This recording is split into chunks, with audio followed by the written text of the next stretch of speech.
peace is calling. In the bonds of love we meet. For the world a new. Welcome to Muffin Talk.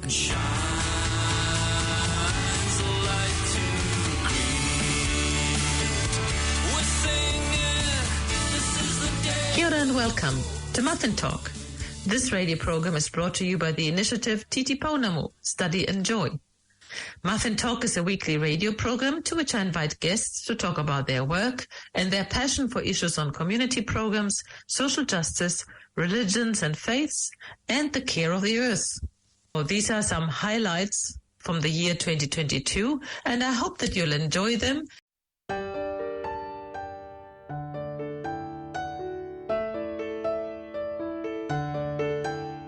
The churches are open, the schools are open. So our schools have been closed for 2 years, you can imagine. 2 years? Oh, 2 years. And, how did the students learn in the meantime? Well, some that could manage, those that come from rich families, could learn online. Mm-hmm. But majority did not learn. You are the director of a Catholic school. What did you do to connect the children to the school during the 2 years? Really nothing, because the school is located in a rural area, and at home the children cannot access the internet. So we had to leave it as just that until now that we have opened again.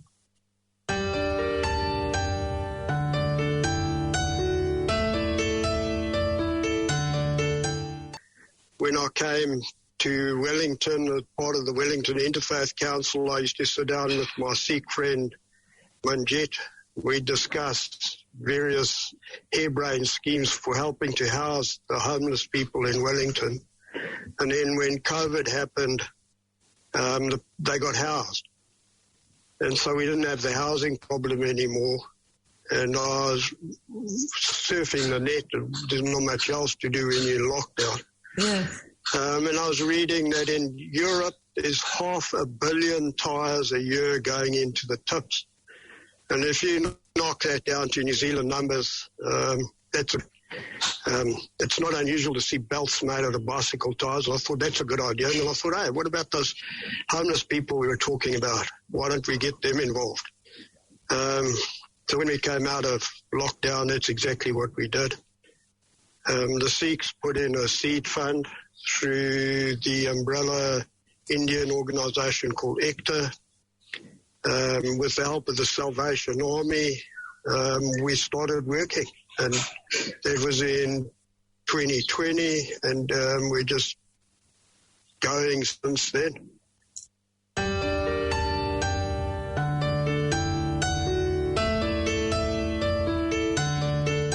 I saw a real need for songs for primary school children which were accessible to them musically and lyrically, but they still had some theological depth to them. So when I started teaching in the early 80s, a lot of the songs that in primary schools we sang were sort of, I call them the rainbow, daffodil and butterfly songs, and they were cute and they were fun and they were good for religious education, but we kind of tried to squeeze them in to make them gathering songs or communion songs, and they weren't, So I thought, well, surely we can get music which is still attractive and accessible to children, but it actually matches what we're trying to do liturgically and theologically. So that's what started me off.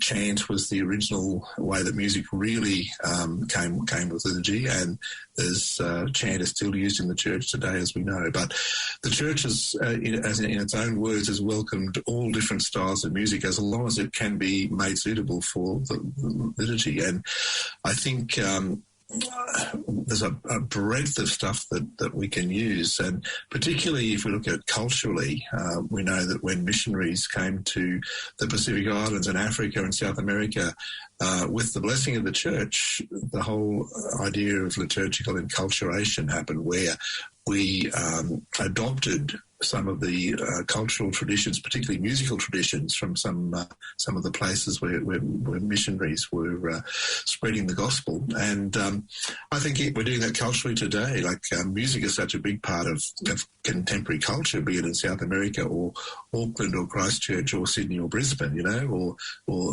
the outback. So I'm very open to looking at the how we can enculturate our liturgy with the local musical culture.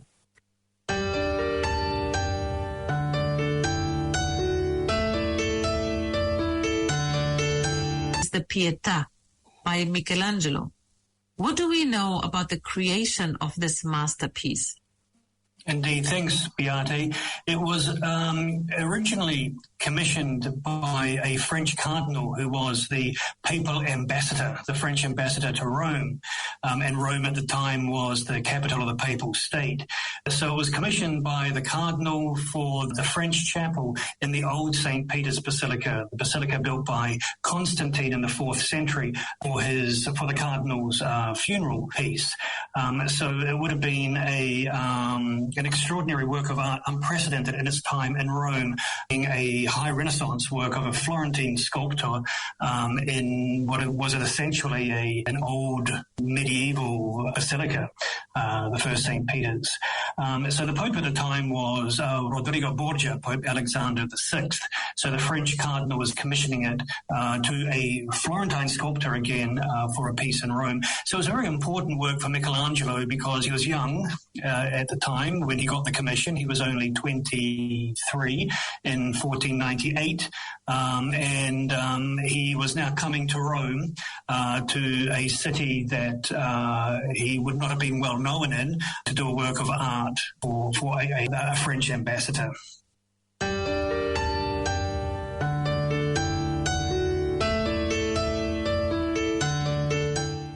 I consider a song is just like a monologue. It just obviously has the heightened nature of music underneath, but you still need all of the storytelling skills and great connection to the audience when you're singing, as if you're acting. So for me, whether it is on any type of production, I'm always really, looking at the character and their journey. I would say I probably get my most satisfaction from the stage because I like being able to complete the full story in that one evening. Whereas when you're shooting a film or a television series, you're often doing things out of order. You might be doing scenes from the last episode on your first day. So you really have to have a sense of where you've come from and where you're going to as a character. But I love the variety. I think in New Zealand you don't get pigeonholed. And that's really, really, really wonderful. So it means I've really had such a wide variety in my career, and long may that last. Like if you'd asked me 5 years ago would I have been directing a short film, I probably would have laughed at you, but I did that last year. And if you said you'd be directing something in a television studio, I would have laughed at you, and I did that this year. So, older and bolder, trying things, that's mostly what I'm interested in, is new, exciting experiences.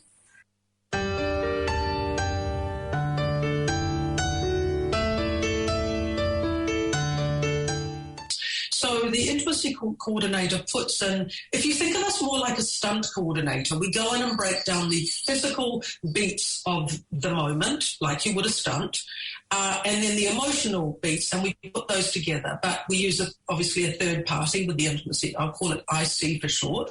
That means that we are not leaving the actors to look after each other because that's not their job.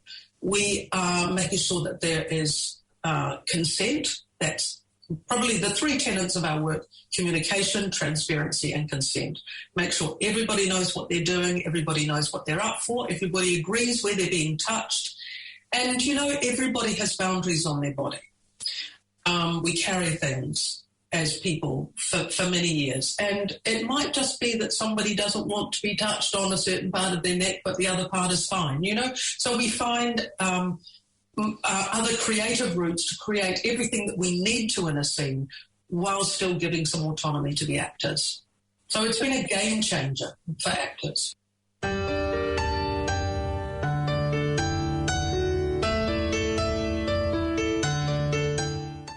a lot of the major developments have been within an ecumenical environment. Christians across a variety of denominational identities through the organ, for example, of the World Council of Churches or other regional groupings, engaging with people of other faiths who are themselves very often ecumenical in the sense that there are diverse expressions of every major religion and diverse identities. And so often it's a case of one form of ecumenism meeting with another form of ecumenism, if you put it that way. Maybe you can just again clarify the difference between ecumenism and interfaith. Sure. Well, ecumenism, which derives from a Greek word oikumene, meaning the whole inhabited earth, or the sense of being together, was coined within obviously a Christian religious context, and was a movement that began or emerged out of the late 19th century, when initially Christian missionaries from different organizations and different churches began to ask the question, why are we competing with one another in the missionary field in terms of evangelical conversion? We're all trying to bring people to the same Lord, but we're doing it through different routes, and it becomes confusing. So that began the movement, or one of the features that began the movement in the 20th century for Christians who had grown used to the sense of a really big diversity of denominational identity, such that, for example, when you go to the 19th century and early 20th century, and anything that references what we might today call religious diversity was actually talking about Christian diversity. Not other faiths, Christian diversity. So ecumenism came out of the context of trying to resolve issues, competitive praxis, and so on, relating to a diversity of Christian denominational identities and breaking down barriers that Christians have put up, like for a long time. A Methodist wouldn't be seen dead with a Catholic, or vice versa. That kind of thing. Since then I've been to Rome several times. Warmly welcomed every time. So that's ecumenism, is actually, you might say, crossing borders and boundaries and evolving relationships within the diversity of one religious tradition. And although the term was coined within Christianity, you can, by analogy, apply it into other religious contexts as well. Whereas interreligious engagement, dialogue, or interfaith activities or whatever are across the main religious identities and the main religions themselves, however they may be expressed.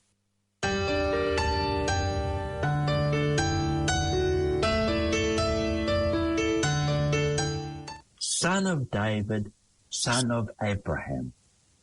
Now, I couldn't think of a better way of going into the New Testament than the genealogy that tells us all about the Hebrew Scriptures, the Old Testament. And the whole thing is that the New Testament is hidden in the Old Testament. I mean, if we don't know the Old Testament, they're just a list of meaningless names, but they're there for a purpose, to establish the identity of Jesus. This, of course, is the most Jewish of the gospel, and there are genealogies right through the Old Testament. Genesis 10 is a complete genealogy, and the ancestry. We all carry the ancestry of others of the past, and that establishes our identity now. If we want to know who Jesus is, we go to his own scriptures.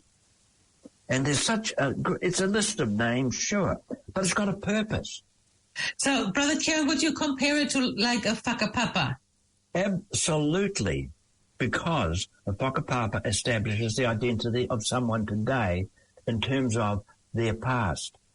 And really, unless we appreciate the story of the Hebrew Scriptures, then how can we appreciate the one who is the fulfillment of them?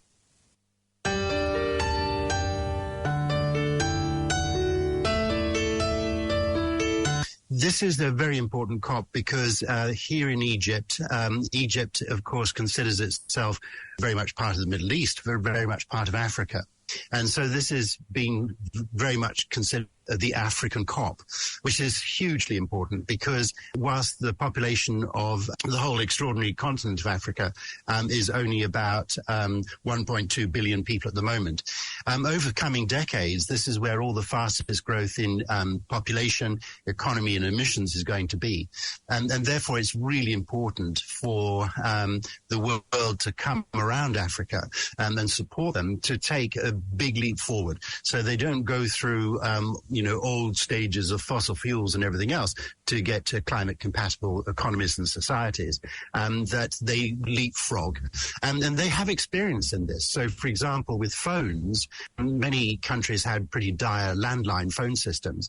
But when mobile phones came along, they leapt straight to that and became great pioneers in payments by mobile phones and things like that. So there's a huge excitement here about that. So that does make this COP different. And of course, each COP is very much influenced by the mood of the time. And of course, given the climate catastrophes that are escalating, particularly over this past year and all the geopolitics and everything else around that, that's very intense here. But it also reflects the host country, both in location and the style of the host government, which is Egypt, which of course is an autocratic government.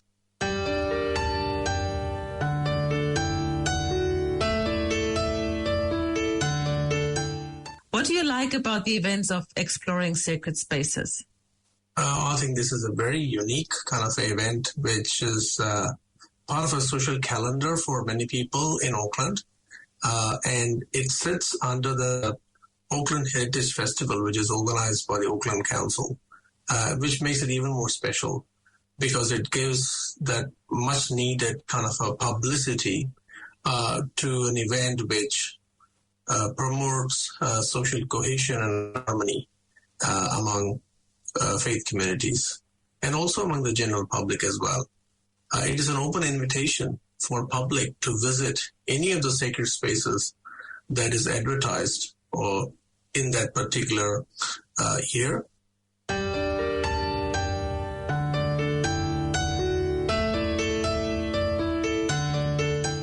Yeah, there are different types of temples within the country of India, and this India being a civilizational state, and it has been there for thousands of years, and people have worshipped the Almighty, the Divine, in many forms, in many ways, using many sacred spaces.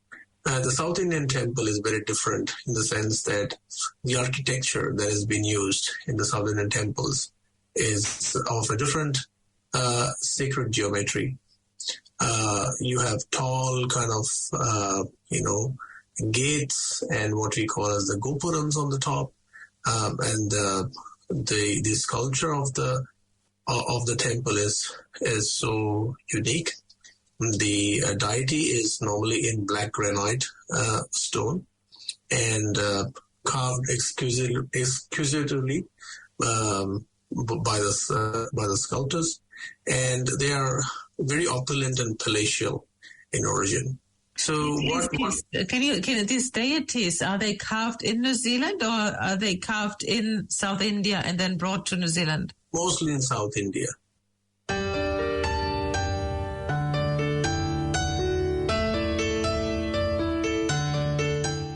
The beauty of all of the Gospels, they've all got 4 quite distinct pictures of Mary. Mark's just given a faint outline. Matthew gives a slightly stronger sketch.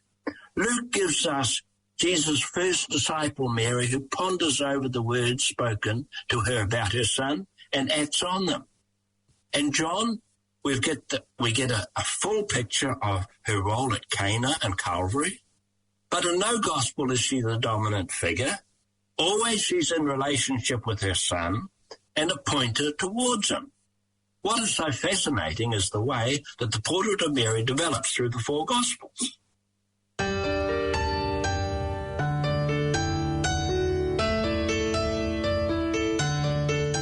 We have two processes going on in tradition.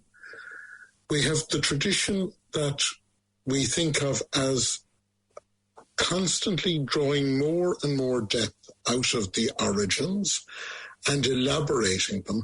But we also have tradition in the sense that it gets confused with other things. One of the problems that Christianity faced when it moved into the Greek world, and more importantly, when it moved out of the Jewish world, was that it moved into a religious culture which decried the ordinary. The ordinary was awful.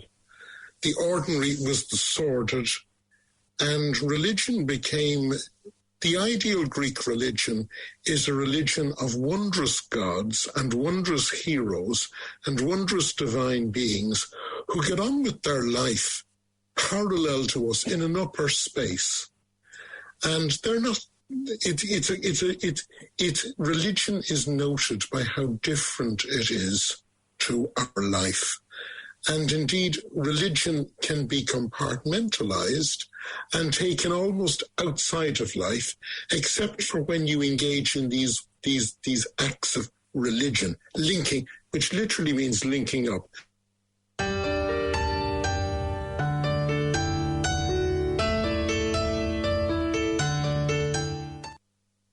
It came out of some conversations, unfortunately, after the shootings in Christchurch.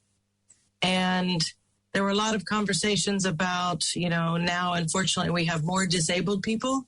The mosques and the Muslim community, all the communities in Christchurch and around New Zealand really came together beautifully, to support the victims and the impacted communities at the time. But then as there have been inquiries and as projects and conversations and consultations have flowed out, their different needs have been identified. And so in this project, we're not just focusing on the Muslim community, but we are wondering how faith communities disable people unnecessarily. And so we want to pursue ways that we can flip that around. So when you say of disabled people, that includes all disabled, physical and mental, and any disability? Yes, I've learned so much in this project. So if I misspeak or get something wrong, I hope your listeners will know that it's just my ignorance, as I'm still learning as we go. But yes, it is all disabilities, both those that someone was born with and those that were acquired. It does include the elderly. The elderly increasingly have disabilities that as I get older, I live as if that won't happen to me. And so it's easy for me to ignore some disabilities. And then later on in life, I might end up in a similar situation and think, I should have paid attention. I should have been kinder, along the way. So yes, all disabilities. It can be sensory. It can be mobility, neurodiverse, hidden disabilities. That's a new thing that I've learned about. So yes, all disabilities. How can they fully participate in their faith communities without too much focus on their disability, but more celebration and good use of their ability?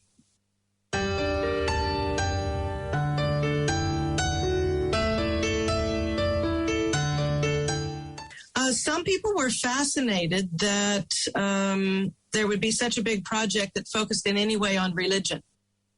Many times we want to say we will support, the security of people, maybe the housing of people, their financial well-being, nutrition, health, different things. But the religious side of people is so often, or the spiritual side is so often ignored. And yet we have Sir Mason Drury's model of the Te Whare Tapawha, where there's the 4 different components to who it is, to be Maori and to be a human. Even in my work as a chaplain at the university, so many times, the essence of humanity, the spirit, is just ignored. And we're kind of turned into useful or not useful, productive or not productive. It's fascinating how that part is often ignored. So that's often a response to it. The other thing is, are there that many disabled people who are religious? Well, when you look at the number of people in society, in our society here in New Zealand, who are religious or spiritual, 3/4 of New Zealanders will put down on the census a faith tradition or background of some sort.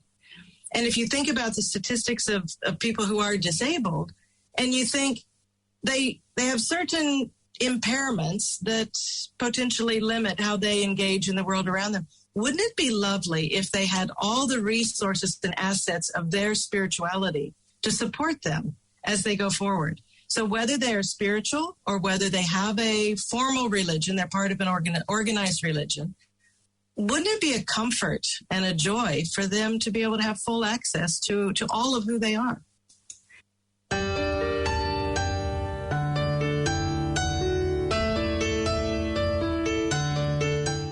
These massive challenges that we are facing as the world, basically. So it's two things. Once we live on this planet and we use its resources, its renewable resources, as if we have a second planet in our back pocket. And so that is not sustainable. We can't keep living the way we're living and just exploiting. So it has to come back to this regenerative thinking. So that's one element. And the other part is we still need to, we're facing a planet with, 10 billion people. And these people, we need to dress people. We need, furniture. We need our day-to-day items for living. And we can talk about, we can design them better. We can reuse them better. We can limit our, fashion to, instead of 6 fashion cycles, to 1. So there are all these things, but we still need material. We still need energy. And if we don't want to use fossil resources, because the more of that we use, the more CO2 we release in the atmosphere, the worse we make the climate challenge. We need to find alternatives. And so this is where, for example, biomass, trees, and other bio-based feedstock is absolutely urgent, and we start to relearn basically how to use that. Can you give us some examples? Well, it's an interesting one. If I look at my work or the areas that I'm looking after, there is both in the material side, but also on the energies, material being products. So you could imagine some of the plastics we are using today, they can be designed better. Instead of making the plastics as it is now from fossil or from crude oil, you can make it from material coming from a tree, for example.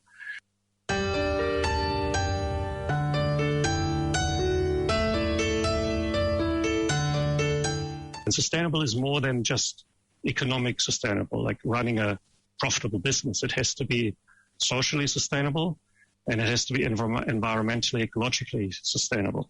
If you take these lenses now forward, what has been done there with, going into the tropical rainforest, chopping down the rainforest, and planting monocultures, does not meet the criteria of sustainability.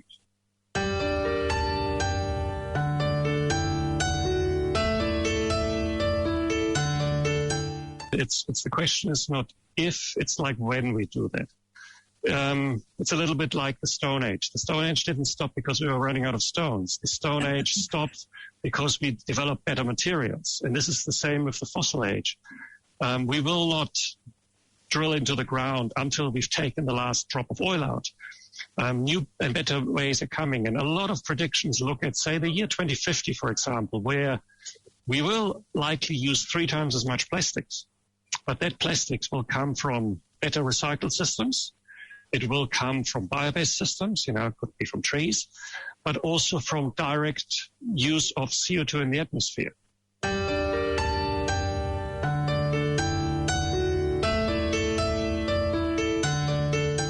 I hope that you have enjoyed this selection of different snippets of interviews from 2022. If you would like to listen to the whole interview of one of our guests, please let me know and check out the website at www.studyjoy.nz.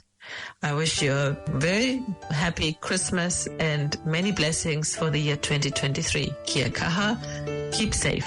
Thank you. Aotearoa peace is calling.